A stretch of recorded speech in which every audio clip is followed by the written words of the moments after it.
오늘은 저는 강수진입니다. 스토리의 네 번째 이야기입니다. 안녕하세요. 어머나 실버 사연 라디오입니다.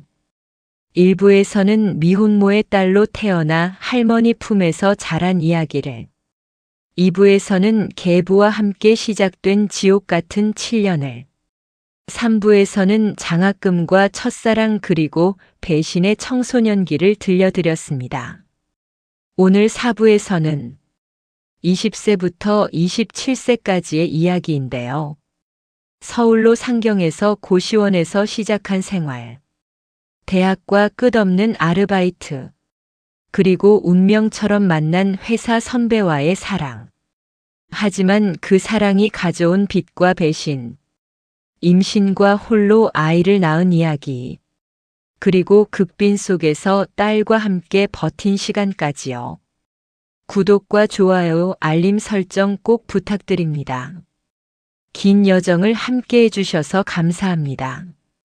프롤로그 마이너스 2024년 현재. 저는 강수진입니다. 올해 50세예요. 1부, 2부, 3부에서 제 유년기와 청소년기 이야기를 들려드렸는데, 오늘은 20대 이야기입니다. 20세부터 27세까지의 8년은 제 인생에서 가장 극적이었던 시기였고, 가장 많이 울었던 시기였으며, 동시에 가장 강해진 시기였어요. 서울에 올라갈 때는 희망이 있었습니다. 대학만 졸업하면 달라질 거야. 좋은 직장 잡으면 잘 살 수 있어. 이제 새 출발이야. 그렇게 믿었거든요. 하지만 서울은 냉혹했어요. 삼평고시원에서 시작한 생활은 경남 기숙사보다 더 열악했고, 다중 아르바이트로 하루 3시간 자면서 겨우겨우 버텨야 했으며, 친구 하나 없이 외로웠습니다. 그러다 만난 사람이 박태준이었어요. 28세 회사 선배였고, 저보다 6살 많았으며, 평생 지켜줄게라고 말했습니다. 처음으로 의지할 사람이 생긴 것 같았고, 처음으로 안정감을 느꼈으며, 준호 이후 처음으로 사랑에 빠졌어요. 하지만 그것도 거짓말이었습니다. 태준에게는 800만 원의 빚이 있었고, 나중에는 1,300만 원까지 늘어났으며, 결국 저를 버리고 도망갔습니다. 그리고 저는 임신했어요. 24세에 혼자서 아이를 낳았고, 딸의 이름을 민서라고 지었으며, 빚을 갚으면서 딸을 키우느라 죽을 힘을 다해야 했습니다. 그러던 어느 날, 전 남자친구의 결혼식 청첩장이 왔고, 축하해주세요라는 문자도 왔으며, 저는 그 청첩장을 보면서 오열했습니다. 오늘은 그 이야기를 들려드리겠습니다. 서울에서의 투쟁과 사랑의 배신과 그 속에서도 포기하지 않고 딸을 지키려 했던 한 젊은 여성의 이야기입니다. 에피소드 20일 삼평고시원에서 시작된 서울 생활. 서울 도착. 1993년 3월 5일이었습니다. 제가 20세가 되던 해였어요. 고등학교 졸업 후 일주일 만에 서울행 버스를 탔고 5시간을 달려서 서울 강남 고속버스 터미널에 도착했습니다. 가방 하나를 메고 내렸는데 사람들이 너무 많았고 모두 바쁘게 걸어가고 있었으며 저는 그 속에서 멍하니 서 있었어요. 드디어 서울이구나. 여기서 새로 시작하는 거구나. 가슴이 두근거렸지만 동시에 두려웠습니다. 지하철을 타고 신림동으로 향했는데 학교에서 가깝고 고시원이 많다는 정보를 들었거든요. 지하철 2호선을 타고 신림역에서 내렸는데 역 주변이 복잡했고 학원과 고시원 간판이 가득했으며 젊은 사람들로 붐볐어요. 부동산에 들어가서 고시원을 알아봤는데 직원이 저를 보더니 물었습니다. 학생이야? 예산이 얼마야? 라고 물으시길래 저는 대답했어요. 네, 대학생이에요. 월세 20만 원 이하로요 라고 말했더니 직원이 고개를 끄덕였습니다. 그 정도면 고시원밖에 없는데 괜찮아? 라고 물으시길래 저는 괜찮다고 했어요. 몇 군데를 돌아다녔고 결국 한 곳을 정했는데 보증금 50만 원에 월세 20만 원이었습니다. 첫날 밤 고시원 문을 열었을 때 저는 충격을 받았어요. 방 크기가 3평도 안 됐고 침대와 책상과 작은 옷장이 전부였으며 창문도 없었습니다. 천장이 낮아서 팔을 뻗으면 닿을 정도였고 환기구만 작게 뚫려 있었으며 답답한 느낌이 들었어요. 화장실과 샤워실은 공용이었고 복도 끝에 있었으며 다른 고시생들과 함께 써야 했습니다. 주인 아저씨가 주의사항을 말했어요. 월세는 매달 1일에 내고 밀리면 바로 나가야 하고 밤 11시 이후 조용히 하고 음식은 공용 주방에서만 하고 친구 데려오는 것도 금지라고 했습니다.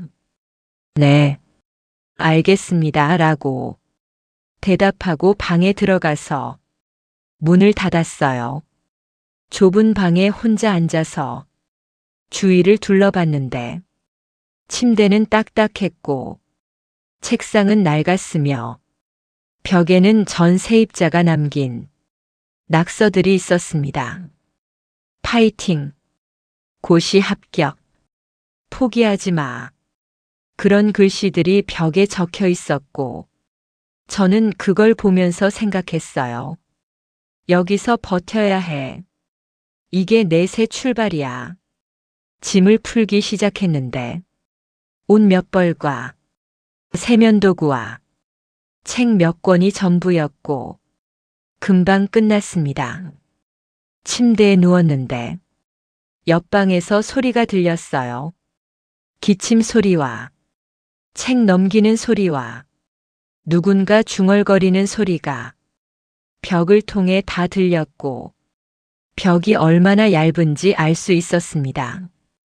밤이 깊어갈수록 고시원 전체에서 소리가 들렸고 누군가 화장실 가는 소리와 물 내리는 소리와 문 여닫는 소리까지 다 들렸어요.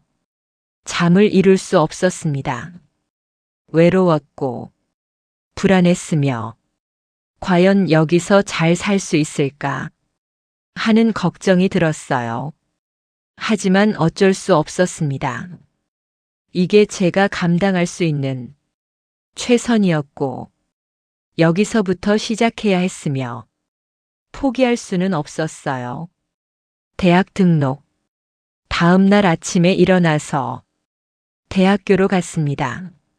서울 5호대학교 영문학과였고 장학금을 받고 합격한 곳이었으며 캠퍼스가 아름다웠어요. 신입생 오리엔테이션에 갔는데 학생들이 많이 모여 있었고 다들 부모님과 함께 왔었으며 저만 혼자였습니다. 등록금 납부하러 갔는데 총 120만 원이었고 장학금으로 60만 원 지원되고 나머지 60만 원은 제가 내야 했어요. 학자금 대출을 신청했고 60만 원을 빌렸으며 이자는 연 5%였습니다.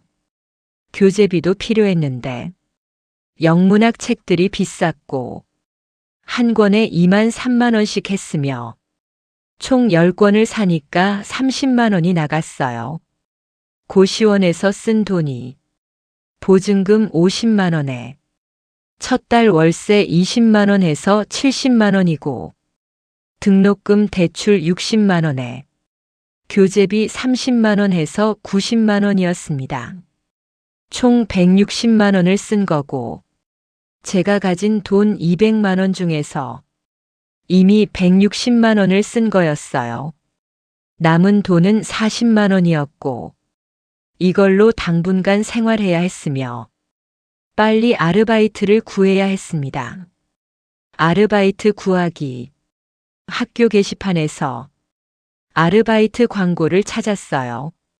학교 근처 한식당에서 서빙 아르바이트를 구한다는 광고가 있었고, 전화를 걸어서 면접을 봤습니다. 사장님이 50대 아주머니였는데, 저를 보시더니 물으셨어요. 학생이지? 몇 학년이야? 라고 물으시길래 저는 대답했습니다. 네, 1학년이에요 라고 말했더니 사장님이 고개를 끄덕이셨어요. 일 열심히 할 수 있어? 라고 물으시길래 저는 단호하게 말했습니다. 네, 열심히 할게요. 라고 말했더니 사장님이 웃으셨어요. 그래, 내일부터 나와 라고 말씀하시면서 조건을 말씀하셨습니다. 저녁 5시부터 10시까지 주 5일 근무에 시급 3,000원이라고 했어요. 계산해 보니까 하루 5시간씩 주 5일이면 한 달에 100시간이고 시급 3,000원이면 한 달에 30만 원이었습니다. 월세 20만 원 내면 10만 원이 남는데 그걸로 생활비를 해야 했고 부족할 게 뻔했지만 일단 시작하기로 했어요. 첫 달 생활, 첫 학기가 시작됐고 제 하루 일과는 이랬습니다. 아침 7시에 일어나서 공용 화장실에서 세수하고 편의점에서 삼각김밥 하나 사서 800원 주고 먹고 8시 30분에 학교 가서 수업 들었어요. 점심시간에는 학교 구내식당에서 1,000원짜리 라면을 먹었고 오후 수업 끝나면 4시 30분쯤 됐는데 급히 고시원 가서 옷 갈아입고 5시까지 식당에 도착했습니다. 식당에서 일하는 동안 저녁을 먹을 수 있었는데 남은 음식이나 손님이 안 먹은 음식을 사장님이 주셨고 그게 제 저녁이었어요. 밤 10시에 일이 끝나면 고시원으로 돌아왔고 씻고 숙제하고 밤 12시쯤 잠들었으며 하루 7시간 정도 잤습니다. 주말에도 쉬지 않았어요. 토요일에는 편의점 알바를 구해서 낮 10시부터 저녁 6시까지 일했고 시급 3,000원에 8시간이면 하루 24,000원을 벌었습니다. 일요일에는 도서관에 가서 밀린 공부를 했고 과제도 하고 다음 주 수업 예습도 했어요. 첫 달이 지나고 통장을 확인했는데 식당 알바 30만 원에 편의점 알바 4주해서 약 10만 원, 총 40만 원 정도 벌었습니다. 월세 20만 원 내고 생활비 10만 원 쓰고 교통비 5만 원 쓰니까 남는 돈은 5만 원이었고 저축은커녕 빠듯했어요. 하지만 포기할 수 없었습니다. 버텨야 해. 졸업하면 나아질 거야. 그렇게 스스로를 다독이면서 하루하루를 버텼고 첫 학기를 보냈습니다. 에피소드 22 대학 생활과 끝없는 아르바이트. 대학 첫 학기. 대학 생활은 제가 상상했던 것과 완전히 달랐어요. 드라마에서 보던 화려한 캠퍼스 생활도 없었고 친구들과 카페에서 수다 떠는 것도 없었으며 동아리 활동도 MT도 전혀 못했습니다. 같은 과 학생들을 보면 대부분 여유로워 보였어요. 브랜드 옷을 입고 최신 핸드폰을 들고 카페에서 공부하고 주말에는 여행을 가고 방학에는 어학연수를 갔습니다. 어느 날 쉬는 시간에 옆자리 여학생이 말을 걸어왔어요. 너 이름이 뭐야? 라고 물으시길래 저는 대답했습니다. 강수진이요 라고 말했더니 그 학생이 웃으면서 말했어요. 나는 이지은이야. 너 어디 살아? 라고 물으시길래 저는 대답했습니다. 신림동 고시원이요 라고 말했더니 지은이가 놀랐어요. 고시원? 왜? 자취방 안 구했어? 라고 물으시길래 저는 웃었습니다. 돈이 없어서요 라고 솔직하게 말했더니 지은이가 당황한 표정이었어요. 아, 그렇구나. 라고 말하고는 더 이상 묻지 않았고 그 후로 저와 거리를 뒀습니다.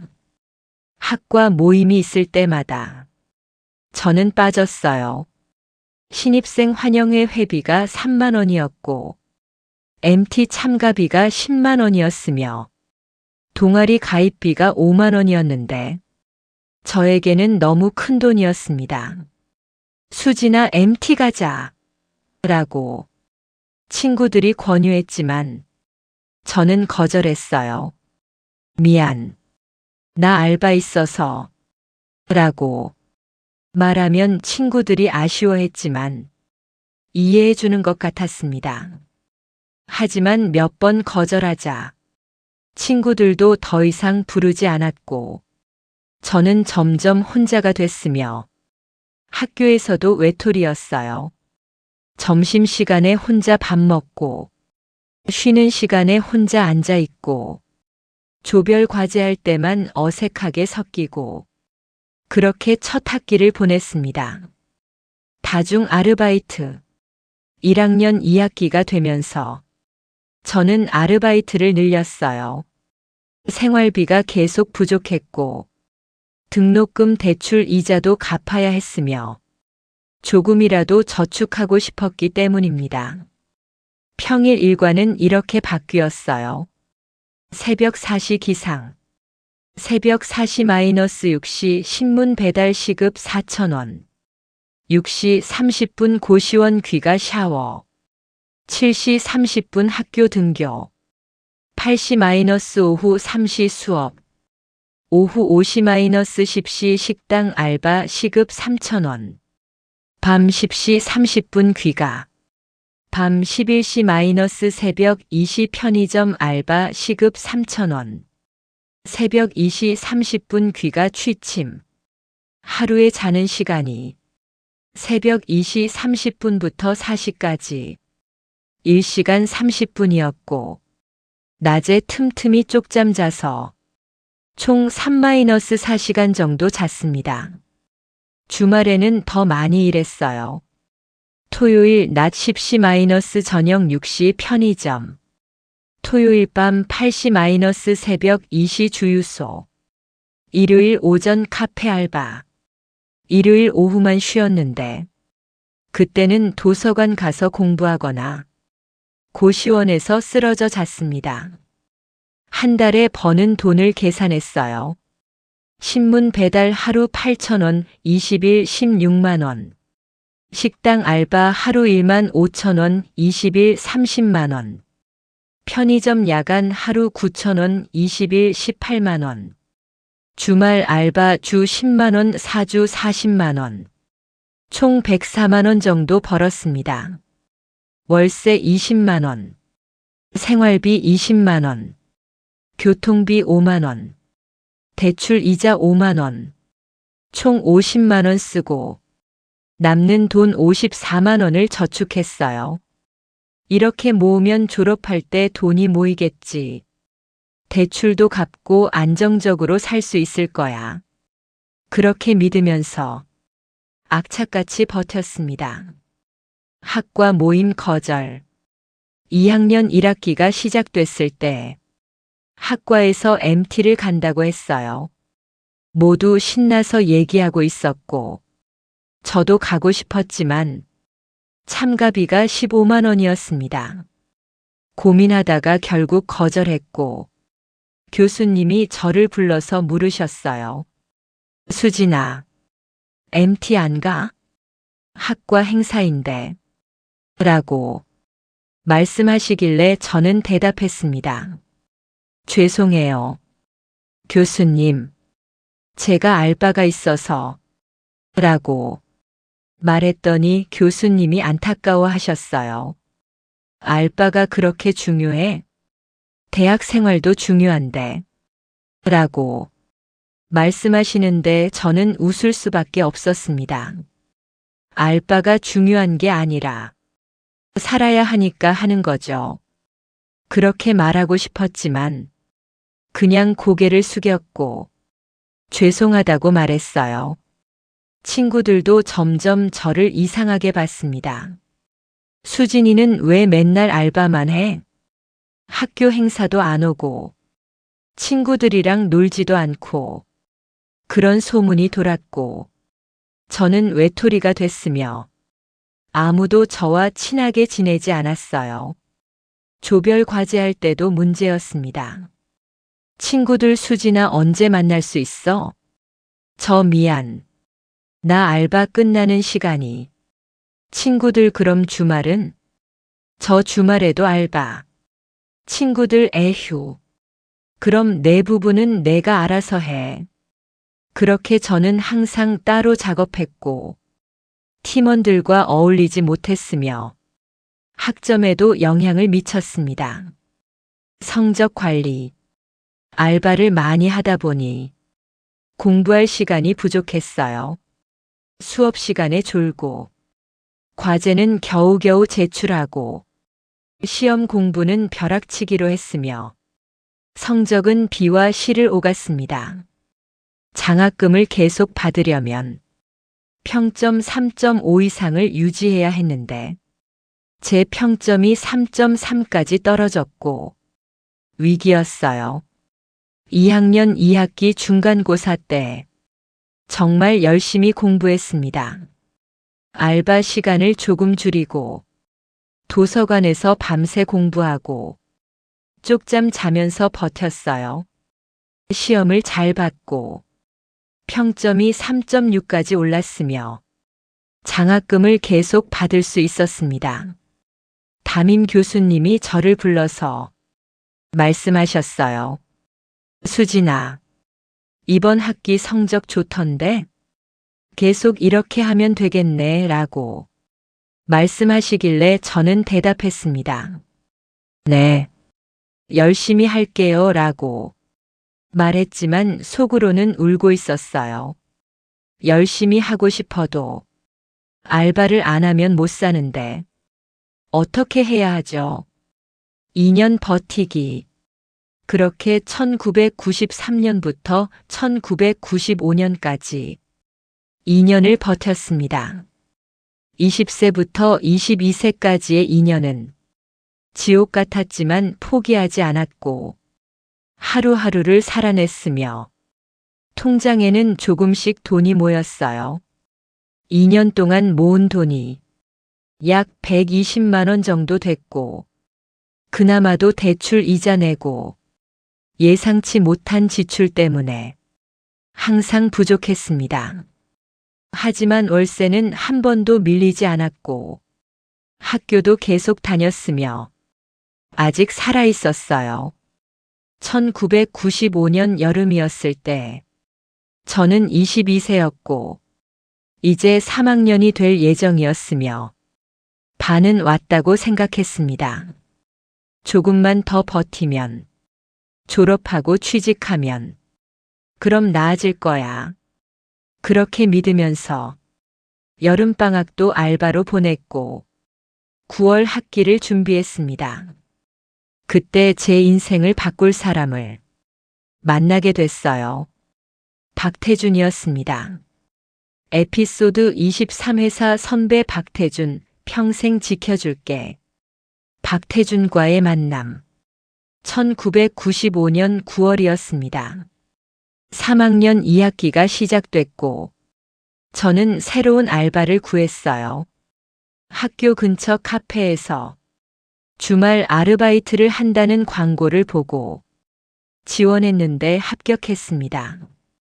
토요일, 일요일 오전 10시부터 오후 6시까지 8시간 근무에 시급 3,500원이었고 한 달에 약 20만 원을 벌 수 있었어요. 카페 일은 나쁘지 않았습니다. 커피 만들고 손님 응대하고 테이블 정리하는 게 전부였고 사장님도 친절했으며 다른 알바보다 깨끗한 환경이었어요. 한 달쯤 일하고 있을 때 단골 손님이 생겼습니다. 매주 토요일 오후 2시쯤 오는 남자였는데 30대 초반으로 보였고 정장 차림이었으며 항상 아메리카노를 주문했어요. 처음에는 그냥 평범한 손님이었지만 몇 주 지나면서 말을 걸기 시작했습니다. 학생이에요? 라고 물으시길래 저는 대답했어요. 네, 대학생이에요. 라고 말했더니 그 남자가 웃었습니다. 열심히 하네요. 주말에도 알바하고 라고 말하면서 자기소개를 했어요. 저는 박태준이에요. 회사 다니고 있어요. 라고 말씀하시면서 명함을 주셨습니다. 명함을 보니까 중견기업 마케팅팀 과장이었고 28세라고 적혀 있었으며 저보다 6살 많았어요. 관심과 호감. 그 후로 태준 씨는 매주 토요일 오후 2시에 와서 항상 제가 일하는 시간에 맞춰왔고 커피를 마시면서 책을 읽었습니다. 가끔 제게 말을 걸었어요. 오늘 날씨 좋네요. 커피 맛있어요. 힘들지 않아요? 그런 가벼운 대화들이었지만 저는 그게 좋았습니다. 누군가 저에게 관심을 가져주는 게 오랜만이었고 대화 상대가 있다는 것만으로도 위안이 됐어요. 10월 어느 토요일에 태준 씨가 물었습니다.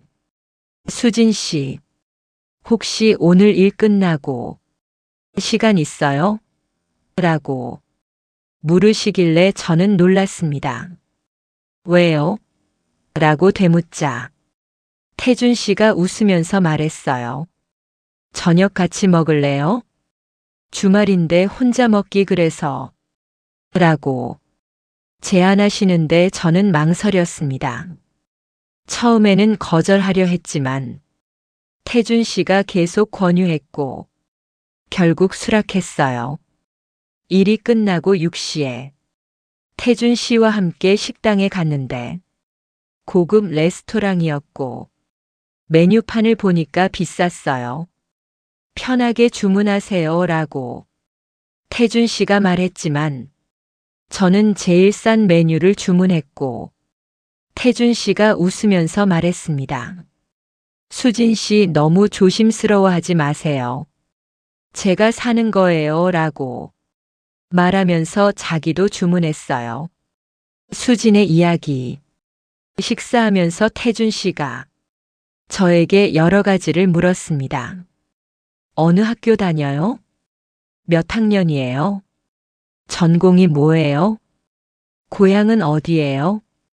그런 질문들에 저는 대답했고 태준 씨는 관심 있게 들어주었어요. 그러다 태준 씨가 물었습니다. 수진 씨, 혹시 부모님은?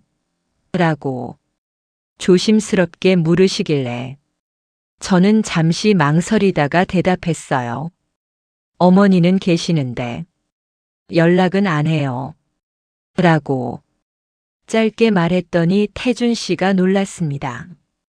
그럼 혼자 사는 거예요? 라고 물으시길래 저는 고개를 끄덕였어요. 네. 고시원에서 혼자. 알바하면서 학교 다니고 있어요. 라고 말했더니 태준 씨 표정이 진지해졌습니다. 힘들겠어요. 그렇게 혼자서 라고 말하면서 공감해 주셨고 저는 눈물이 날 것 같았어요.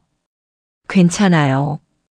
익숙해요. 라고 웃으면서 말했지만 태준 씨는 제 마음을 아는 것 같았습니다.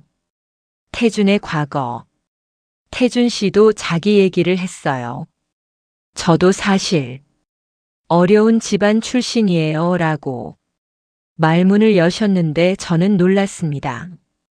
아버지가 사업하다가 실패하셨고 중학교 때 빚쟁이들이 집에 와서 난리 났던 기억이 있다고 했어요.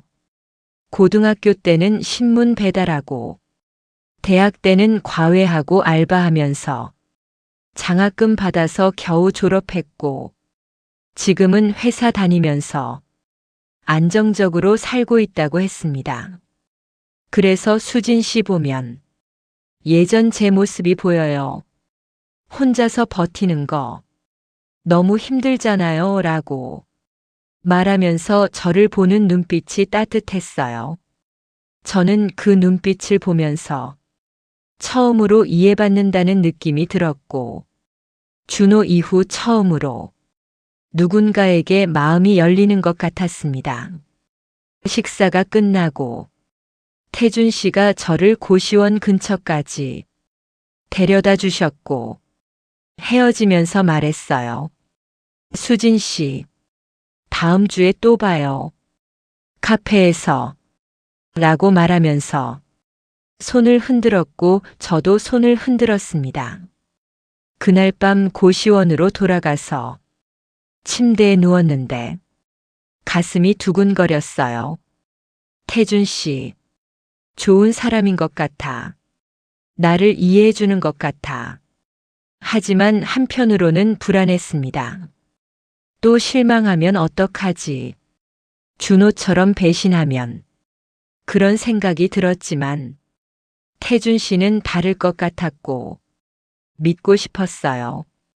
사랑의 시작. 그 후로 태준 씨와 자주 만났습니다. 매주 토요일 카페에서 만나고 일 끝나면 함께 저녁 먹고 주말에 시간 되면 영화도 보고 공원도 산책했어요. 11월 어느 토요일에 태준 씨가 저를 한강으로 데려갔습니다. 벤치에 앉아서 강을 보면서 태준 씨가 제 손을 잡았고 저는 놀라서 쳐다봤어요. 수진아 라고 반말로 부르시면서 진지한 표정이었습니다. 나랑 사귈래? 라고 조심스럽게 물으시는데 저는 심장이 두근거렸어요. 잠시 침묵이 흐르다가 태준 씨가 계속 말을 이었습니다. 내가 평생 지켜줄게. 더 이상 혼자 힘들게 안 할게. 나한테 기대도 돼. 라고 말하면서 제 눈을 바라봤어요. 저는 눈물이 났습니다. 평생 지켜준다고, 기대도 된다고. 그 말이 너무 듣고 싶었던 말이었고, 너무 간절히 원했던 말이었으며, 드디어 들을 수 있어서 울었어요. 정말요? 저 같은 사람을?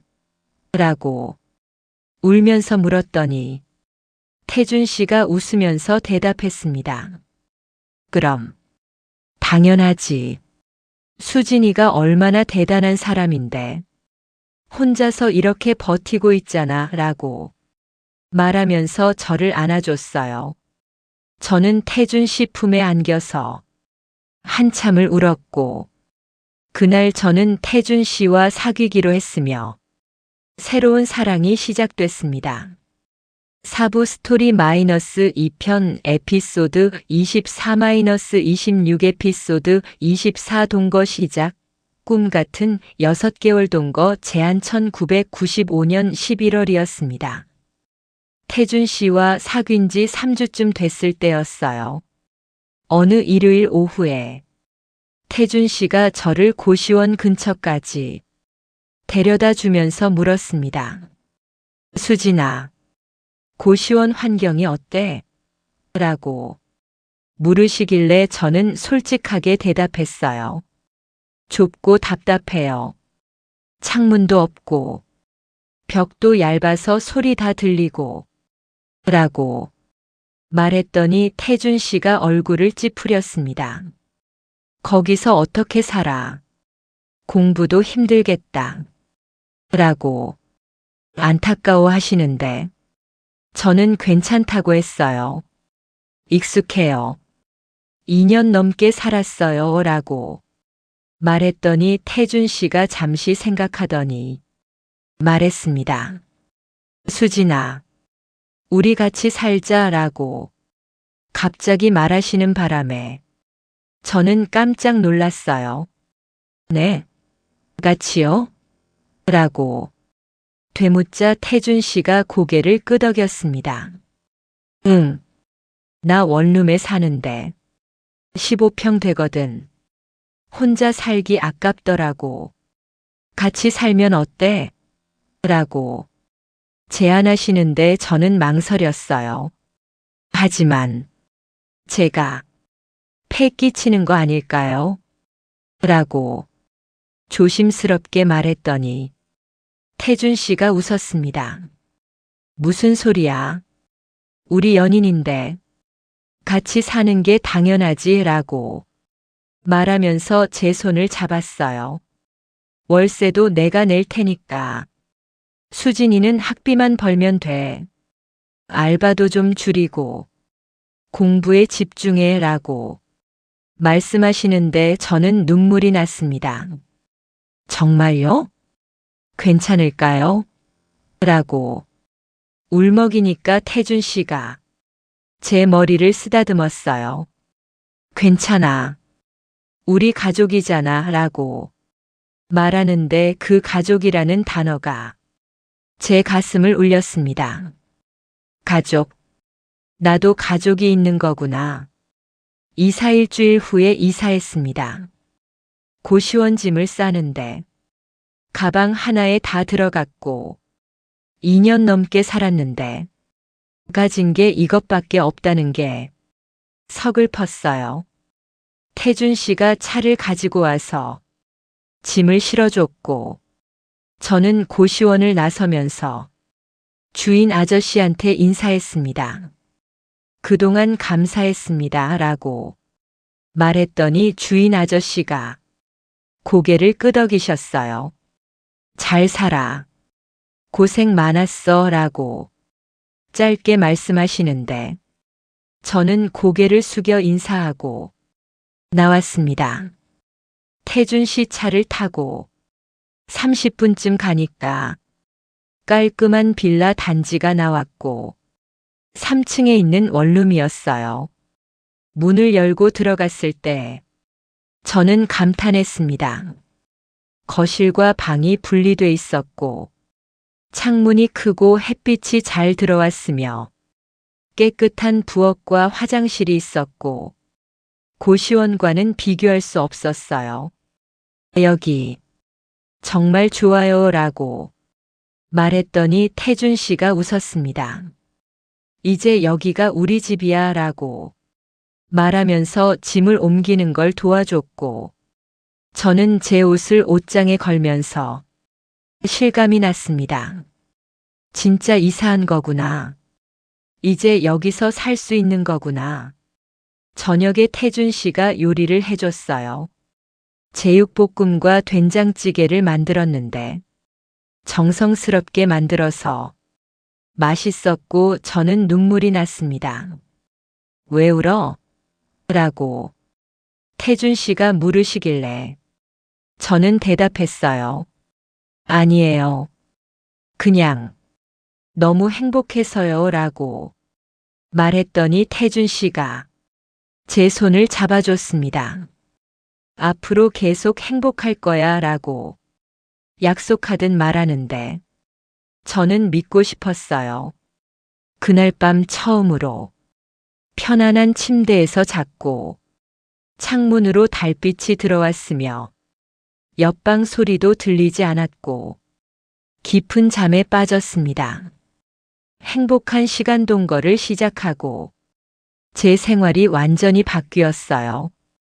아침에 일어나면 태준 씨가 아침을 차려놓고 있었고 함께 밥 먹고 학교 가고 저녁에 돌아오면 태준 씨가 저녁을 준비하고 있었습니다. 주말에는 함께 장을 보러 가고 마트에서 장바구니를 채우고 집에 와서 함께 요리하고 드라마 보면서 웃고 그런 평범한 일상이 좋았어요. 태준 씨가 데이트도 자주 시켜줬습니다. 토요일 오후에는 한강공원 산책하고 영화관에서 영화 보고 저녁에는 맛있는 식당에서 밥 먹고 카페에서 디저트 먹으면서 얘기를 나눴어요. 어느 날 공원 벤치에 앉아서 태준 씨가 물었습니다. 수진아 행복해? 라고 물으시길래 저는 고개를 끄덕였어요. 네, 정말 행복해요. 꿈만 같아요. 라고 말했더니 태준 씨가 웃었습니다. 나도 행복해. 수진이랑 함께라서 라고 말하면서 제 어깨에 기대고 함께 하늘을 봤어요. 이게 사랑이구나. 이게 가족이구나. 처음으로 그런 걸 느꼈고 처음으로 안정감을 느꼈으며 처음으로 미래가 기대됐습니다. 경제적 안정. 동거를 시작하면서 제 경제 상황도 나아졌어요. 태준 씨가 월세와 관리비를 전부 냈고 생활비도 대부분 부담했으며 저는 제 등록금과 용돈만 벌면 됐습니다. 알바를 줄일 수 있었어요. 새벽 신문 배달을 그만뒀고 야간 편의점 알바도 그만뒀으며 평일 저녁 식당 알바 하나만 유지했고 주말 카페 알바도 계속했습니다. 그래도 월 50만 원 정도 벌었고 등록금 대출 이자 갚고 용돈 쓰고 나면 조금 저축할 수 있었어요. 하루 수면 시간도 늘었습니다. 새벽 알바를 안 하니까 밤 11시에 자서 아침 7시에 일어나면 8시간을 잘 수 있었고 수업 시간에 졸지 않게 됐으며 집중력도 좋아졌어요. 성적도 올랐습니다.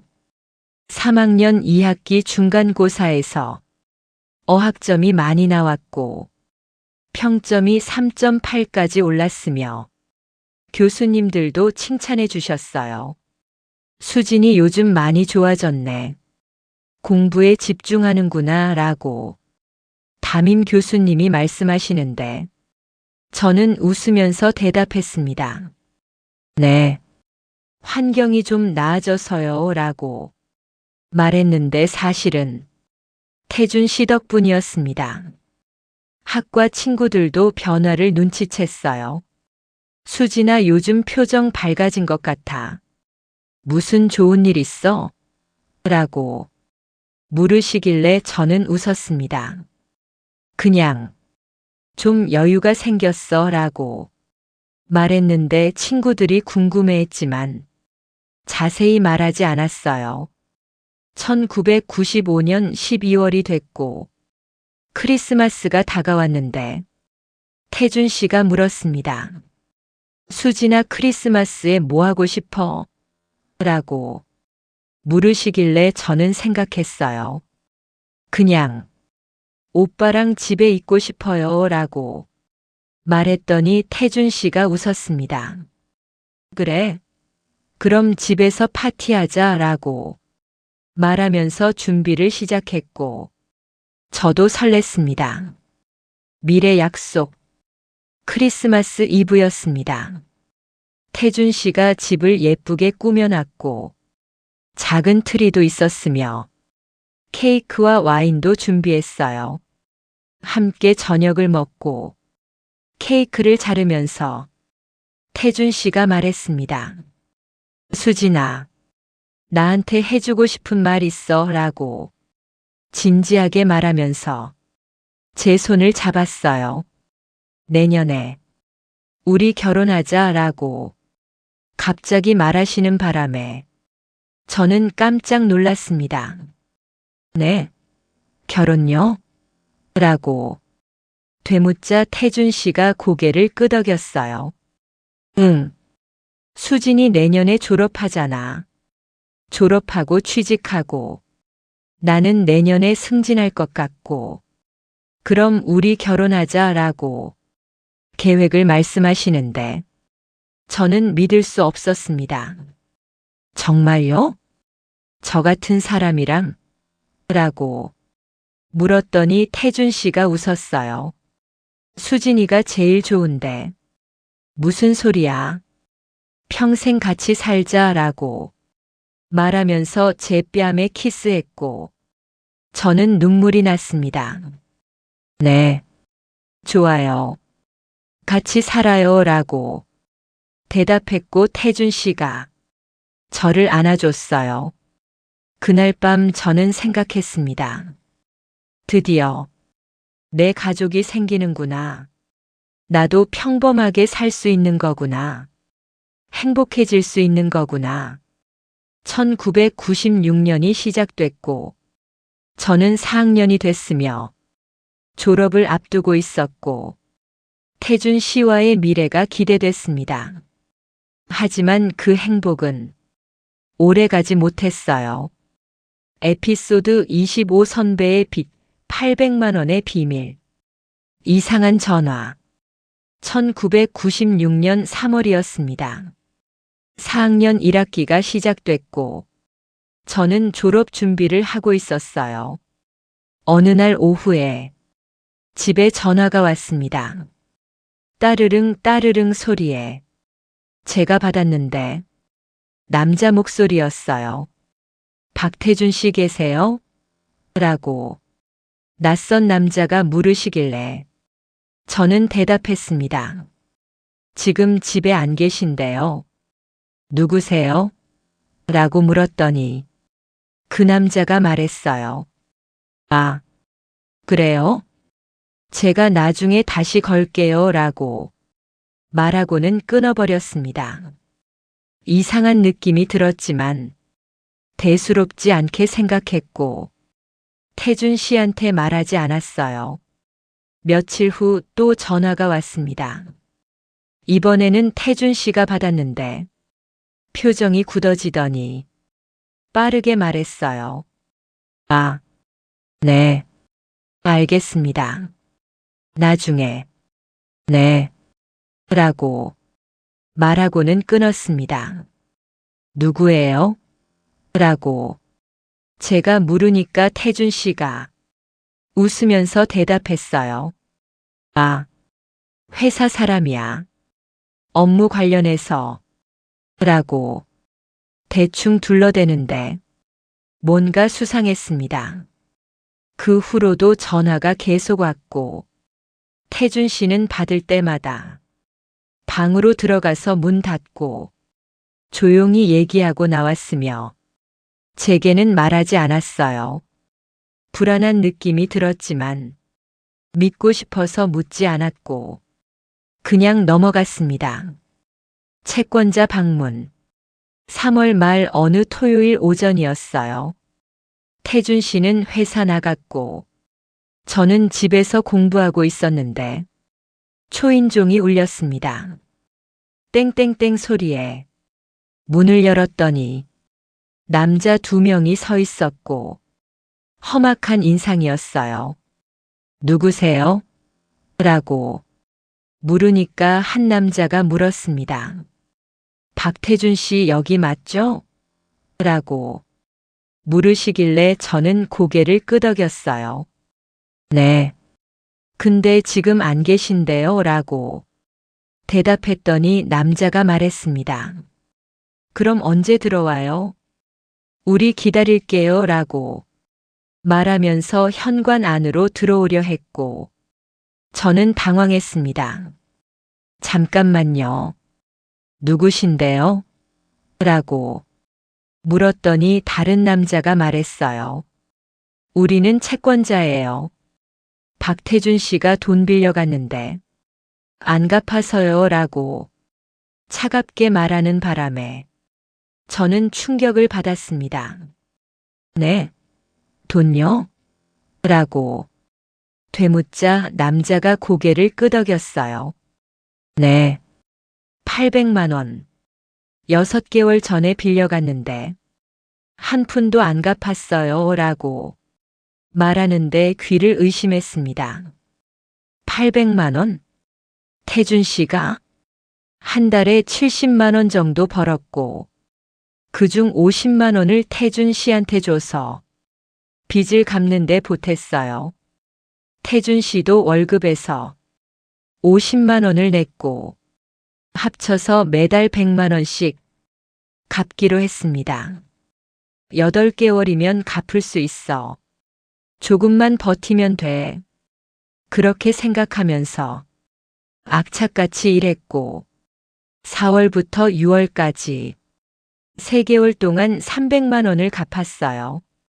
남은 빚은 500만 원이었고 5개월만 더 버티면 됐으며 희망이 보이는 것 같았습니다. 태준의 변화. 하지만 태준 씨가 달라지기 시작했어요. 처음에는 같이 열심히 하는 것처럼 보였지만 점점 변하기 시작했습니다. 집에 늦게 들어오는 날이 많아졌고 술 냄새를 풍기고 왔으며 제가 물어도 대답을 회피했어요. 오빠 어디 갔다 와요? 라고 물으면 태준 씨가 짜증을 냈습니다. 회사 회식이었어. 왜 자꾸 물어? 라고 퉁명스럽게 대답하고는 방으로 들어가 버렸어요. 주말에도 자주 나가고 친구 만난다고 하면서 밤늦게 들어왔으며 제가 혼자 집에 있는 시간이 많아졌습니다. 어느 날 제가 새벽 알바 끝나고 새벽 2시에 집에 들어갔는데 태준 씨가 거실 소파에서 술을 마시고 있었어요. 오빠, 왜 안 자요? 라고 물으니까 태준 씨가 저를 봤습니다. 수진아, 나 이렇게 사는 게 힘들어. 라고 술에 취해서 중얼거렸어요. 조금만 더 버티면 돼요. 빚 갚으면 괜찮아질 거예요. 라고 위로했더니 태준 씨가 웃었습니다. 괜찮아진다고? 언제? 라고 자조적으로 말하면서 술을 더 마셨어요. 그날 밤 저는 불안했습니다. 태준 오빠, 변하고 있어. 뭔가 잘못되고 있어. 더 큰 빚발각. 6월 말이었습니다. 집에 또 낯선 사람이 찾아왔고 이번에는 다른 채권자였어요. 박태준 씨 계십니까? 라고 정장 입은 남자가 물으시길래 저는 놀랐습니다. 지금 안 계신데요. 누구세요? 라고 물었더니 그 남자가 명함을 줬어요. 저는 5호금융 직원입니다. 박태준 씨가 대출한 돈 500만 원을 3개월째 안 갚으시는데 라고 말하는 바람에 저는 얼어붙었습니다. 네, 500만 원이요? 라고 되묻자 남자가 고개를 끄덕였어요. 네, 작년 8월에 대출하셨고 매달 30만 원씩 갚기로 했는데 올해 4월부터 한 푼도 안 갚으셨어요. 라고 설명하는데 세상이 무너지는 것 같았습니다. 500만 원이 더 있다고? 총 1,300만 원? 그 남자가 돌아가고 저는 바로 태준 씨한테 전화했습니다. 오빠, 지금 당장 집에 와요. 500만 원이 또 뭐예요? 라고 소리치니까 태준 씨가 당황했어요. 수진아, 그게 나중에 얘기할게.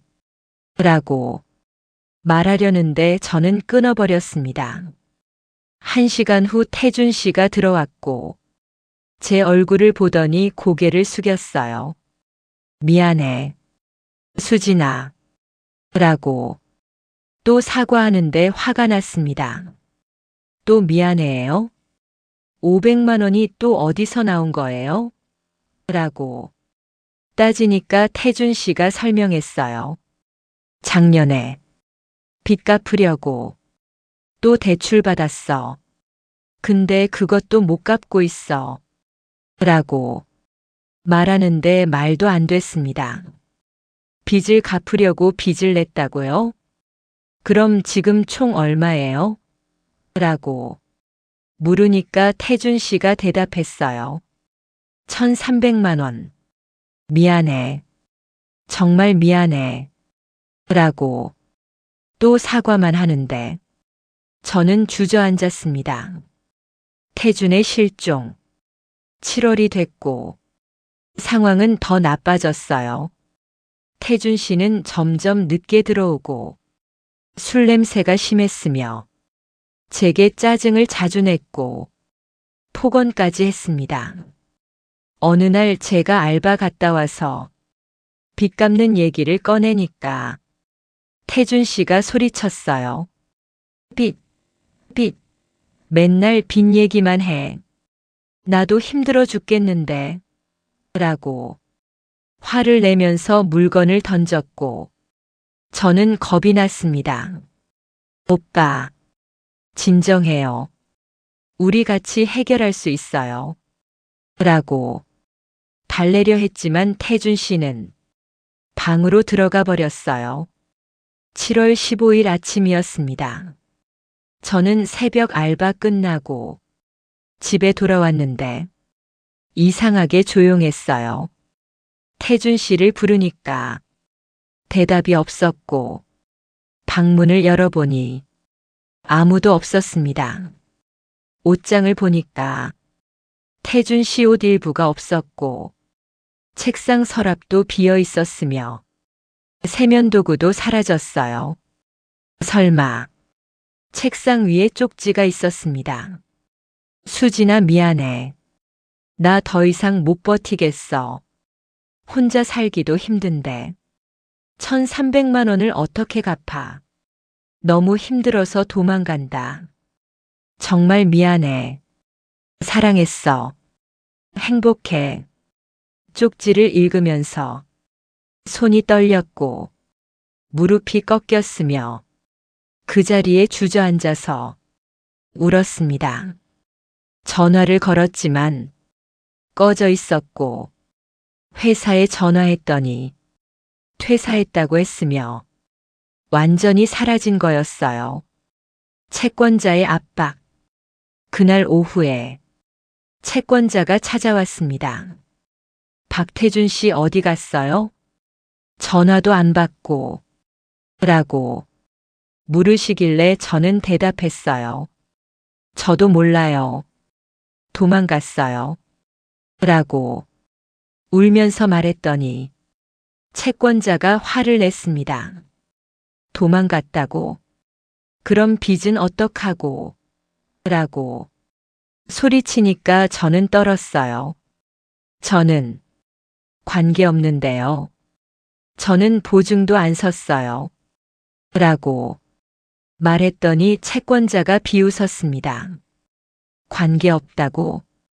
같이 살았잖아요. 동거했으면 책임져야죠. 라고 말하는데 말도 안 됐습니다. 저는 법적으로 관계없어요. 라고 말했지만 채권자는 계속 협박했어요. 법적으로는 그렇겠죠. 하지만 박태준 안 나타나면 당신한테 계속 찾아올 거예요. 매일 괴롭힐 거예요. 라고 협박하듯 말하고 갔습니다. 저는 그날 밤 혼자 집에 남겨졌고 태준 씨가 사라졌으며 1,300만 원의 빚이 남았고 채권자들의 협박이 시작됐습니다. 어떡하지? 나는 어떻게 해야 하지? 침대에 누워서 울었는데 눈물이 멈추지 않았고 배신감과 절망감이 저를 삼켰습니다. 에피소드 27 혼자 남겨져 1,300만 원 떠안 다원룸에서 쫓겨 남태준 씨가 사라진 지 일주일이 지났습니다. 계속 전화를 걸었지만 꺼져 있었고 회사 동료들한테도 연락했지만 아무도 몰랐으며 완전히 증발한 것 같았어요. 7월 말이었을 때 집주인 아저씨가 찾아왔습니다. 월세 내야 하는데 박태준 씨 어디 갔어요? 라고 물으시길래 저는 대답했어요. 도망갔어요. 저도 연락이 안 돼요 라고 말했더니 집주인이 화를 냈습니다. 뭐? 도망갔다고? 그럼 월세는 누가 내? 라고 소리치니까 저는 떨렸어요. 저도 피해자예요. 라고 말했지만 집주인은 들으려 하지 않았습니다. 당신도 여기 살았잖아. 연대 책임이야. 이번 달 월세 50만 원. 당장 내. 라고 소리쳤어요. 저는 50만 원이 없었습니다. 통장에 30만 원밖에 없었고 알바비도 아직 안 들어왔으며 돈을 구할 방법이 없었어요. 못 내겠으면 나가. 일주일 안에 나가. 라고 집주인이 소리치고 갔습니다. 결국 일주일 후에 원룸에서 쫓겨났고 짐을 싸서 나왔는데 갈 곳이 없었어요. 학교 친구한테 전화했지만 다들 난처해했고 우리 집도 좁아서 라며 거절했으며 저는 다시 혼자가 됐습니다. 결국 신림동 고시원으로 다시 돌아갔고 보증금 50만 원에 월세 20만 원짜리 방을 구했어요. 2년 전에 살던 그 고시원보다 더 열악한 곳이었고 창문도 없고 환기도 안 되며 벽에는 곰팡이가 피어 있었습니다. 침대에 누워서 천장을 보니까 다시 여기로 돌아왔구나. 아무것도 달라지지 않았구나. 눈물이 났습니다. 빚 협상 8월이 됐고 채권자들이 계속 찾아왔어요. 고시원으로도 찾아왔고 학교로도 찾아왔으며 제 일상이 무너졌습니다. 어느 날 채권자와 만났습니다. 카페에 앉아서 채권자가 말했어요. 박태준 씨 행방 몰라요? 라고 물으시길래 저는 고개를 저었습니다. 정말 몰라요. 저도 찾고 있어요. 라고 말했더니 채권자가 한숨을 쉬었어요. 그럼 어쩔 수 없네요. 당신이 갚아야죠. 라고 말하는데 저는 반박했습니다. 저는 법적으로 책임 없어요. 보증도 안 섰고 라고 말했더니 채권자가 웃었습니다. 법적으로는 그렇죠. 하지만 우리가 매일 찾아가면 당신 생활 못하잖아요. 라고 협박하듯 말했어요. 제발 저 좀 살려주세요. 저도 피해자예요. 라고 울면서 애원했더니 채권자가 제안했습니다. 그럼 이렇게 합시다. 매달 20만 원씩만 갚으세요. 5년 동안. 그럼 우리 안 찾아갈게요. 라고 말하는데 계산해 봤어요. 20만 원 60개월 1,200만 원 원금 1,300만 원에 이자까지 포함하면 사실상 1,500만 원 이상을 갚아야 하는 거였지만 어쩔 수 없었습니다. 알겠어요. 갚을게요. 라고 대답했고 채권자가 웃었어요. 좋아요. 매달 1일에 입금하세요. 밀리면 바로 찾아갈 거예요. 라고 경고하고 갔습니다. 그날 밤 저는 계산했습니다. 월세 20만 원, 빚 갚기 20만 원, 생활비 최소 10만 원, 총 50만 원이 필요했어요. 알바를 더 늘려야 했고, 학교는 다닐 수나 있을지 걱정이 됐습니다. 지옥 같은 나날그 후로 제 생활은 진짜 지옥이 됐어요. 4학년 2학기였지만 학교는 거의 못 갔고 알바만 했습니다. 새벽 4시 - 6시 신문 배달, 오전 10시 - 오후 2시 식당 설거지, 오후 5시 - 10시 편의점, 밤 11시 - 새벽 2시 주유소 하루에 2-3시간 자고 나머지는 일했으며 밥도 제대로 못 먹었어요. 아침은 거르고 점심은 편의점 삼각김밥, 저녁은 알바 가게 남은 음식, 그렇게 하루를 버텼습니다. 한 달에 80만 원 정도 벌었고 월세 20만 원, 빚 20만 원, 생활비 10만 원, 교통비 5만 원, 총 55만 원 쓰고 남는 돈 25만 원은 저축했어요. 학교는 거의 못 가서 출석도 부족했고 과제도 못했으며 교수님들한테 사정했습니다. 교수님, 죄송합니다. 제가 사정이 있어서 라고 말했더니 몇몇 교수님은 이해해 주셨지만 몇몇은 냉정했어요. 사정이 뭔지 모르겠지만 대학생이면 학교를 와야지. 출석 부족하면 F야 라고 말씀하시는데 할 말이 없었습니다. 결국 4학년 2학기 몇 과목에서 F를 받았고 졸업이 미뤄질 위기였어요. 건강 악화 10월쯤 됐을 때 몸이 완전히 망가졌습니다. 체중이 15kg 빠져서 45kg이 됐고 생리도 3개월째 안 나왔으며 만성 두통과 어지러움증이 있었어요. 어느 날 주유소에서 일하다가 갑자기 쓰러졌고 119가 와서 병원에 실려갔습니다. 의사 선생님이 말씀하셨어요. 영양실조예요. 빈혈도 심하고 제대로 먹고 자야 해요 라고 말씀하시는데 웃음이 나왔습니다. 먹고 자라고? 돈이 있어야 먹고 자지. 링거 맞고 퇴원했는데 병원비 15만 원이 나왔고 그달 저축은 없었습니다. 친구 하나가 병문안 왔어요. 수진아, 너 이러다 죽어. 학교 그만두고 쉬는 게 라고 말했지만 저는 고개를 저었습니다. 안 돼. 졸업해야 해. 여기까지 왔는데 라고 말했더니 친구가 한숨을 쉬었어요.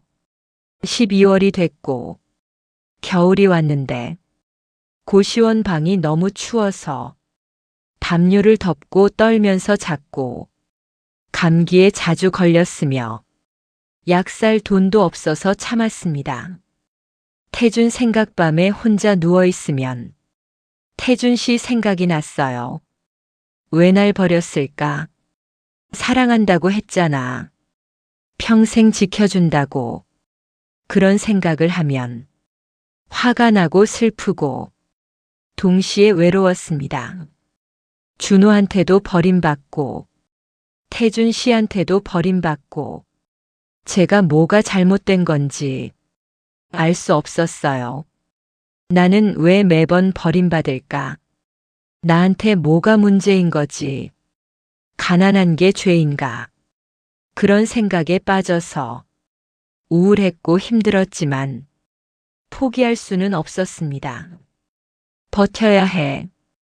졸업하고 취직하면 나아질 거야. 그렇게 스스로를 다독이면서 1996년을 보냈고 1997년이 시작됐습니다.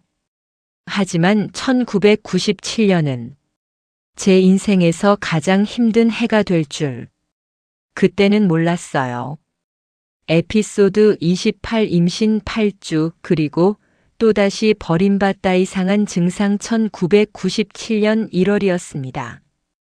제가 24세였고 새해가 시작됐지만 희망은 없었어요. 어느 날부터 몸이 이상했습니다.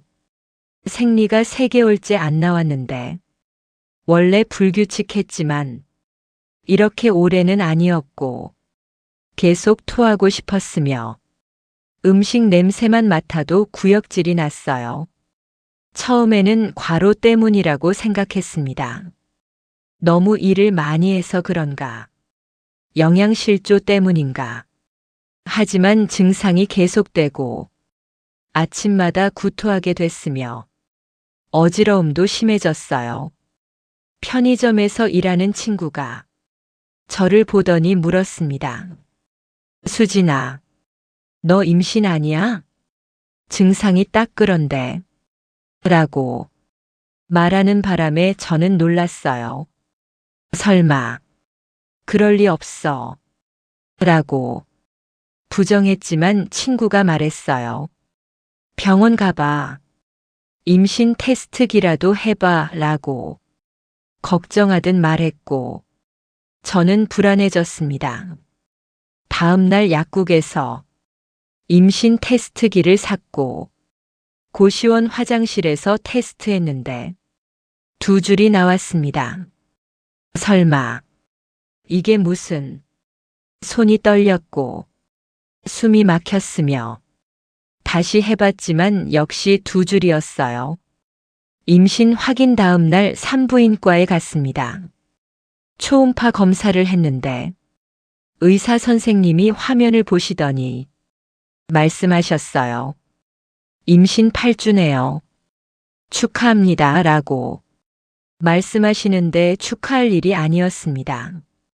저는 충격에 빠져서 아무 말도 못했고 의사 선생님이 물으셨어요. 보호자는 어디 계세요? 남편분이나 남자친구분은? 라고 물으시길래 저는 대답했어요. 없어요. 혼자예요. 라고 작은 목소리로 말했더니 의사 선생님이 안타까워 하셨습니다. 그래요. 힘들겠네요. 어떻게 할 건지 생각해 보세요. 라고 말씀하시면서 서류를 주셨어요. 산부인과를 나와서 거리를 걷는데 머릿속이 하얘졌고 생각이 정리되지 않았어요. 임신이라고.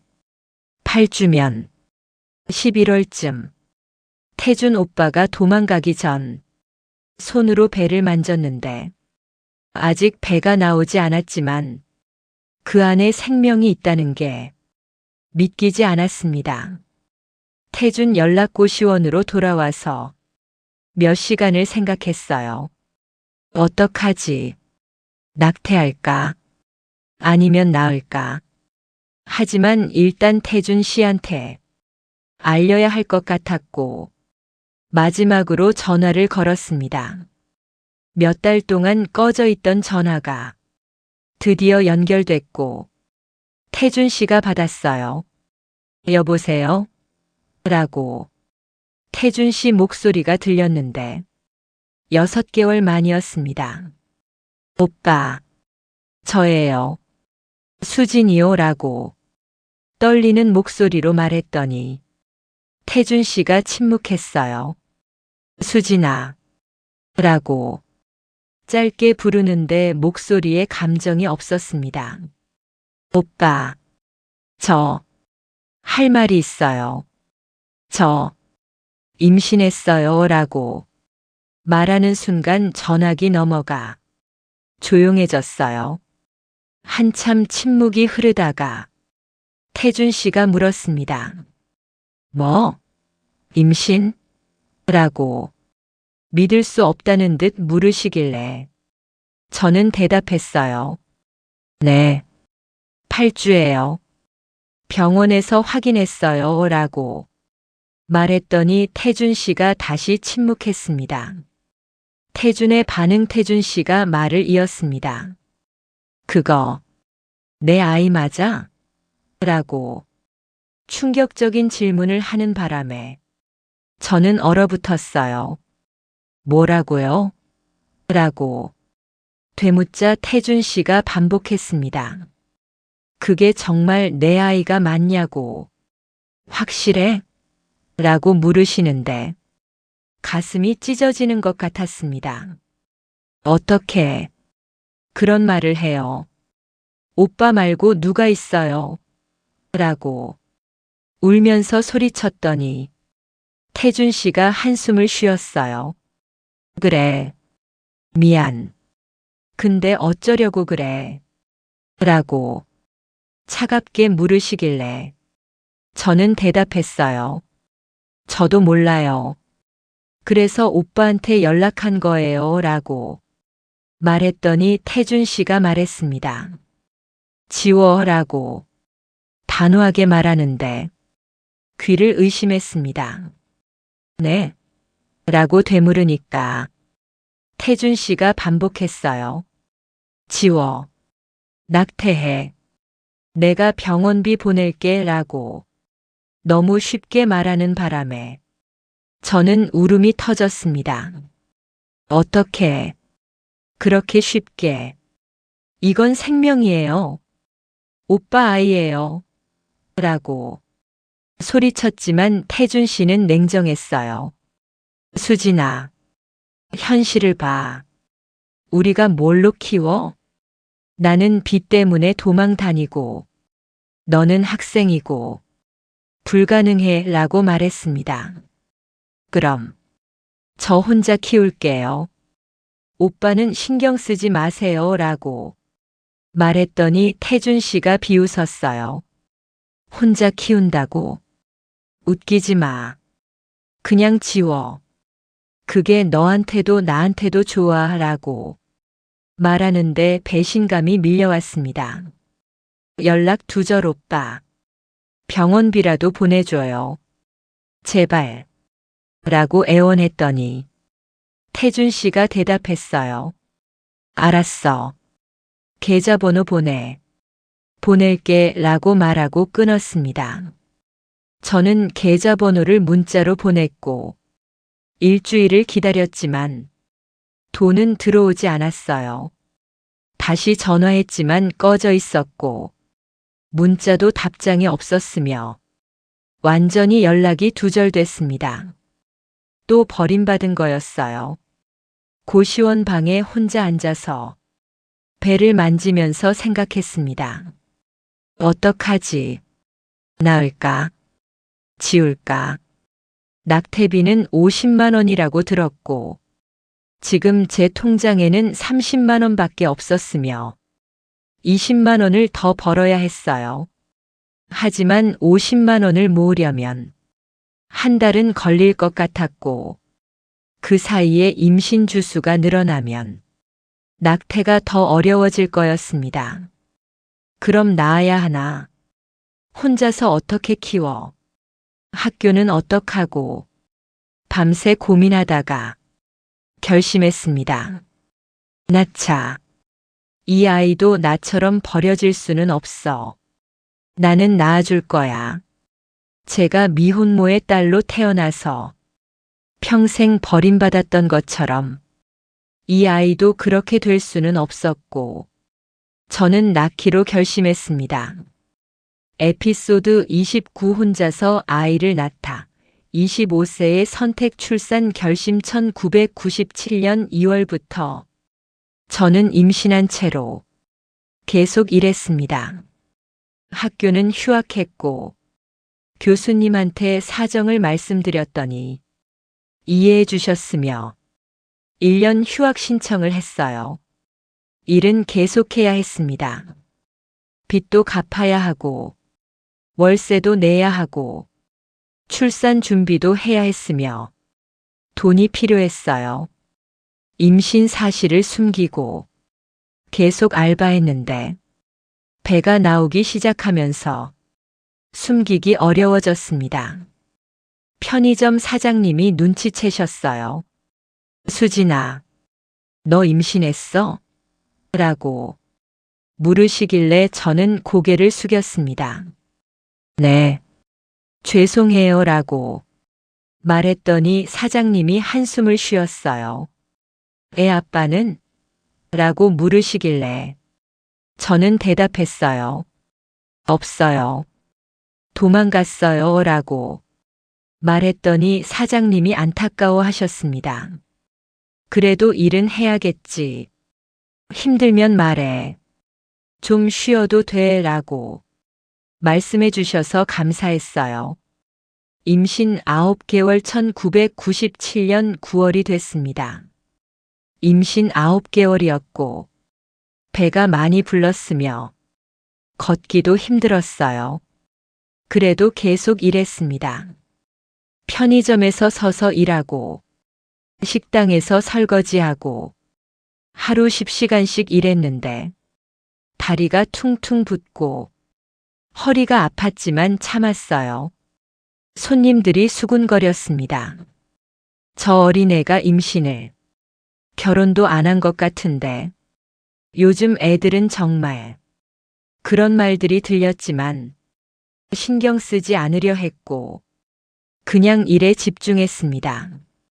산부인과 정기검진은 한 달에 한 번씩 갔는데 의사 선생님이 걱정하셨어요. 일을 너무 많이 하는 것 같은데 몸이 안 좋아요. 조심해야 해요 라고 말씀하시길래 저는 대답했어요.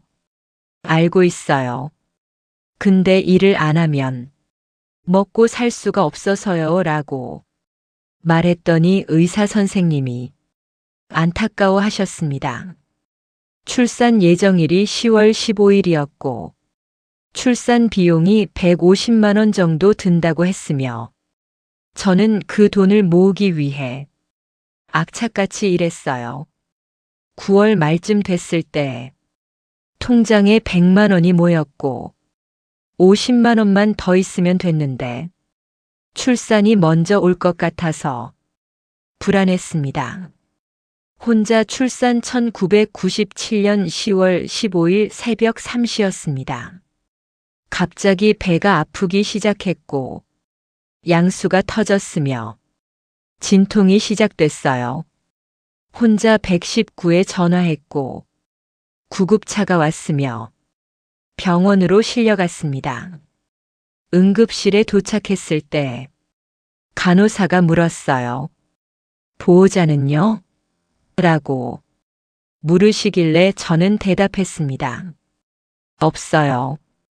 혼자예요 라고 말했더니 간호사가 놀랐어요. 혼자요? 가족은? 라고 물으시길래 저는 고개를 저었습니다. 없어요. 그냥 혼자요 라고 말하고 분만실로 들어갔습니다.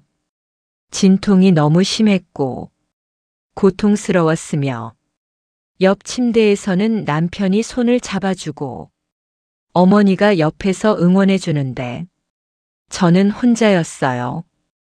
간호사가 손을 잡아주면서 말했습니다. 힘내요. 조금만 더 잘하고 있어요 라고 격려해 주셨지만 너무 외로웠습니다.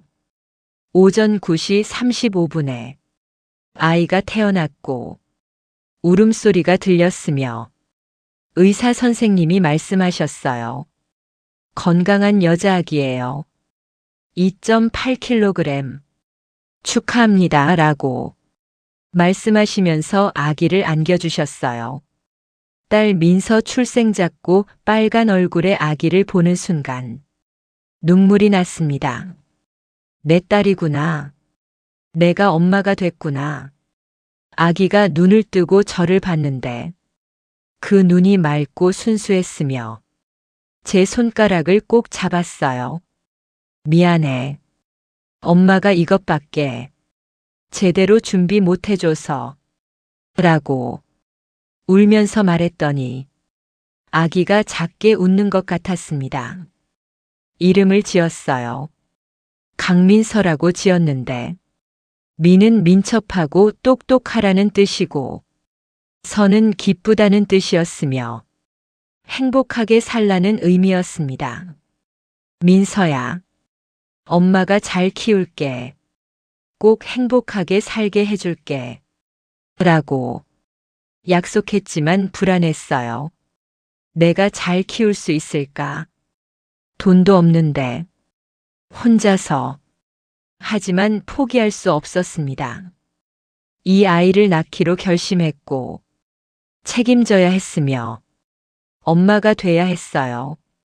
병원에 이틀 입원했는데 다른 산모들은 가족이 면회 와서 축하해주고 선물도 가져오는데 저는 혼자였습니다. 퇴원할 때 병원비가 나왔는데 160만 원이었고 보험이 없어서 전액 잡이었으며 제 통장 잔고를 거의 다 써야 했어요. 퇴원하는 날 간호사가 말했어요. 보호자 없이 어떻게 가요?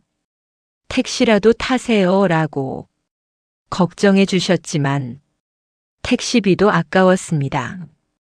괜찮아요. 천천히 걸어갈게요 라고 말하고 민서를 안고 병원을 나왔어요. 고시원까지 30분을 걸었고 민서를 안고 걷는데 무겁고 힘들었지만 민서가 제 품에서 자고 있어서 행복했습니다.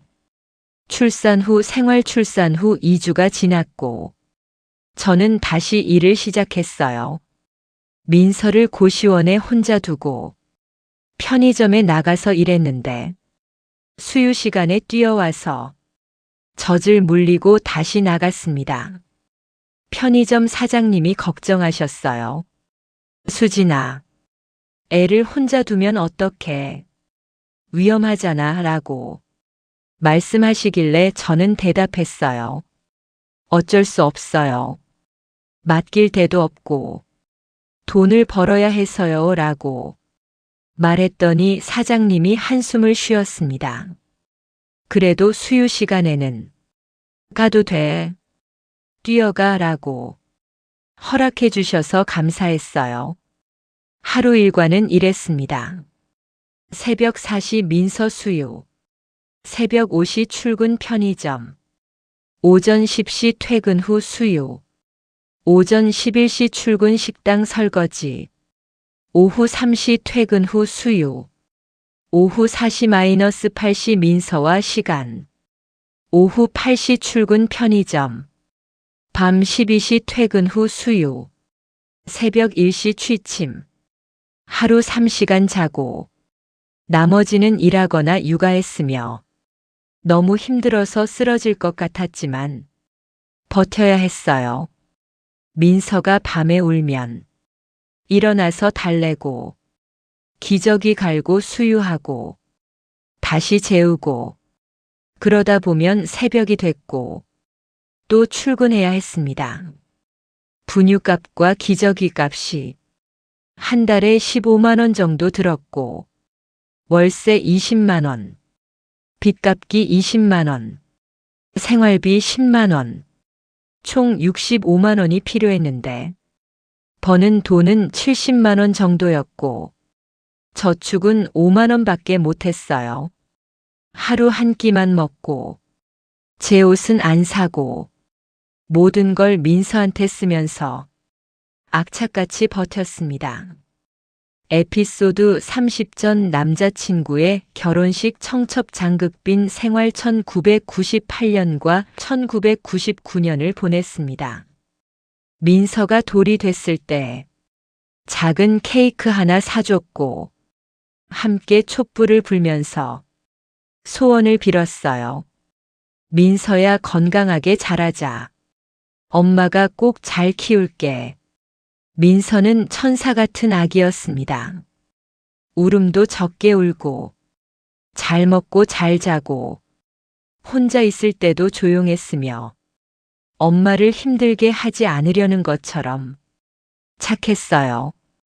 어느 날 민서가 처음으로 엄마라고 불렀을 때 저는 울었습니다. 그래, 엄마야. 민서 엄마야. 라고 안아주면서 울었는데 행복한 눈물이었어요.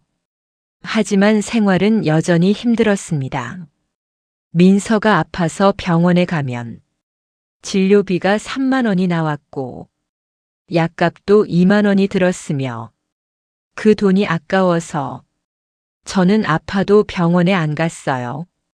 민서 옷도 중고로 샀고 장난감도 안 사줬으며 오로지 먹을 것만 챙겨줬습니다. 1999년 여름에 민서가 2돌이 됐고 이제 걷고 뛰기 시작했으며 말도 제법 했어요. 엄마 배고파. 엄마 사랑해. 엄마 힘내 그런 말을 할 때마다 저는 힘이 났고 버틸 수 있었으며 포기하지 않았습니다. 태준 소식 1999년 가을이었습니다. 편의점에서 일하고 있었는데 대학 동기가 우연히 들렀어요. 수진아, 오랜만이야. 라고 반갑게 인사하길래 저도 웃으면서 인사했습니다. 그 친구와 잠깐 얘기하다가 친구가 물었어요. 수진아 혹시 박태준이라고 알아? 회사 선배. 라고 말하는 순간 저는 얼어붙었습니다. 알아. 왜? 라고 조심스럽게 물었더니 친구가 말했어요. 그 사람 결혼한대. 친구한테 들었어. 부잣집 딸이랑. 라고 말하는데 귀를 의심했습니다. 뭐? 결혼? 라고 되묻자 친구가 고개를 끄덕였어요. 응. 내년 봄에 한대. 대기업 직원이랑. 잘 됐나 봐 라고 말하는데 세상이 무너지는 것 같았습니다. 친구가 갔고 저는 그 자리에 서서 멍하니 있었는데 손님이 와서 정신을 차렸습니다. 그날 밤 고시원으로 돌아와서 민서가 자는 모습을 보면서 생각했어요. 태준 오빠가 결혼한다고 나는 여기서 죽을 힘 다해 버티는데 민서를 혼자 키우고 있는데 화가 났고 억울했으며 배신감이 밀려왔습니다. 청첩장 도착 2000년 4월 어느 날이었어요. 고시원 우편함을 열었는데 편지가 하나 들어있었고 발신자를 보니 박태준이었습니다. 손이 떨리면서 편지를 뜯었는데 결혼식 청첩장이었어요. 박태준 김지혜 2000년 5월 20일 토요일 오후 2시 서울 강남구 5호 호텔 청첩장을 보면서 눈물이 났습니다. 뒷면에 짧은 메모가 있었어요. 수진아, 오랜만이야. 잘 지내고 있어? 나 결혼해. 시간 되면 와줘. 축하해줘 그게 전부였습니다. 사과도 없고 민서에 대한 언급도 없고 그냥 축하해줘였어요. 청첩장을 구겼다가 펴고 다시 구겼다가 결국 찢어버렸습니다. 그날 밤 민서를 안고 한참을 울었고 민서가 제 눈물을 닦아주면서 말했어요. 엄마 울지 마. 민서가 있잖아. 그 말에 저는 더 울었습니다. 그래. 민서가 있지. 나는 혼자가 아니야. 전화 통화 며칠 후 태준 씨한테서 전화가 왔습니다. 여보세요, 수진아? 라고 3년 만에 듣는 목소리였는데 낯설었어요. 네. 라고 짧게 대답하니까 태준 씨가 말했어요. 청첩장 받았어? 결혼식 올 수 있어?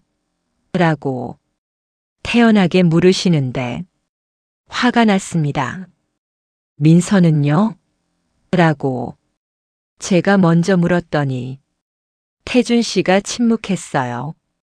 민서, 그 애 잘 크고 있어? 라고 물으시길래 저는 대답했어요. 네, 잘 크고 있어요. 오빠 없이도. 라고 말했더니 태준 씨가 한숨을 쉬었습니다. 미안해. 수진아. 그때는 정말. 라고 변명하려는데 저는 끊었어요. 축하해요.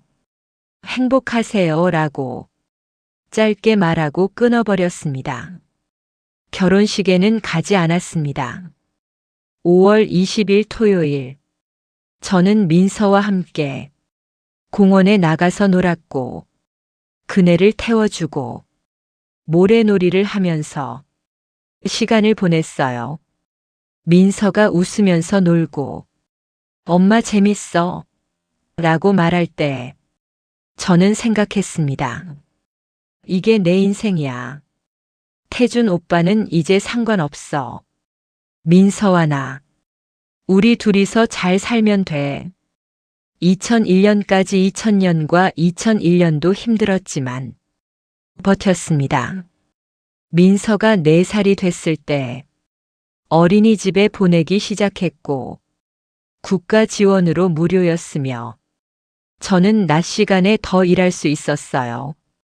빚도 계속 갚았고 2001년 말이 됐을 때 1,300만 원 중 절반을 갚았으며 앞으로 3년만 더 갚으면 됐습니다. 대학 복학도 생각했지만 민서 키우면서 학교 다니기는 불가능했고 계속 휴학했어요. 27세가 됐고 민서는 4살이었으며 우리는 여전히 고시원에서 살고 여전히 가난했지만 포기하지 않았습니다. 어느 날 밤 민서가 물었어요. 엄마, 우리 아빠는 어디 있어? 라고 순진하게 물으시길래 저는 대답했습니다. 아빠는 멀리 있어. 우리한테는 엄마랑 민서만 있으면 돼 라고 말했더니 민서가 고개를 끄덕였어요. 응, 엄마만 있으면 돼 라고 밝게 말하는 민서를 보면서 저는 다짐했습니다. 꼭 잘 키울 거야. 민서한테 행복한 삶을 줄 거야. 그렇게 20대가 끝나가고 있었고 30대가 다가오고 있었으며 제 인생은 계속됐습니다. 에필로그 마이너스 2024년 현재로 돌아옴. 이것이 제 인생의 4번째 이야기였습니다. 20세부터 27세까지의 8년은 제 인생에서 가장 극적이었던 시기였고 가장 많은 배신을 당한 시기였으며 동시에 가장 강해진 시기였어요. 서울에 올라와서 꿈꿨던 미래는 삼평고시원 현실로 바뀌었고 다중 알바로 하루 3시간 자면서 버텨야 했습니다. 그리고 박태준을 만났어요. 평생 지켜줄게. 같이 결혼하자 그 말을 믿었고 처음으로 안정감을 느꼈으며 행복한 6개월을 보냈습니다. 하지만 그것도 거짓말이었어요. 800만 원의 빚이 있었고 나중에는 1,300만 원까지 늘어났으며 결국 저를 버리고 도망갔습니다. 그리고 저는 임신했고 24세에 혼자서 딸을 낳았으며 민서라는 이름을 지어줬어요. 빚을 갚으면서 딸을 키우는 것은 상상할 수 없을 만큼 힘들었고 하루 한 끼 먹으면서 민서한테 먹을 것을 챙겨줬으며 고시원에서 둘이서 버텼습니다. 그러던 어느 날 전 남자친구의 결혼식 청첩장이 왔고 축하해줘라는 메모를 보면서 오열했습니다. 지금 돌이켜보면 그때가 제 인생의 바닥이었어요. 27세의 미혼모로 고시원에서 아이 키우면서 빚 갚고 알바하면서 더 이상 내려갈 곳이 없는 그런 상황이었습니다. 하지만 포기하지 않았어요. 민서가 있었고 민서를 위해서라도 살아야 했으며 더 나은 미래를 만들어야 했습니다.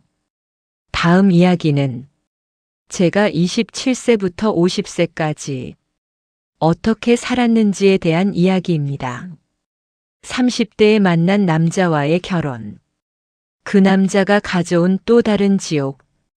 시어머니의 학대와 남편의 외도. 이혼과 재기. 그리고 마침내 찾은 평화까지요. 긴 여정이 아직 끝나지 않았습니다. 다음 편도 함께 해주시길 바랍니다. 지금까지 어머나 실버 사연 라디오였습니다. 구독과 좋아요, 알림 설정 꼭 부탁드립니다. 감사합니다.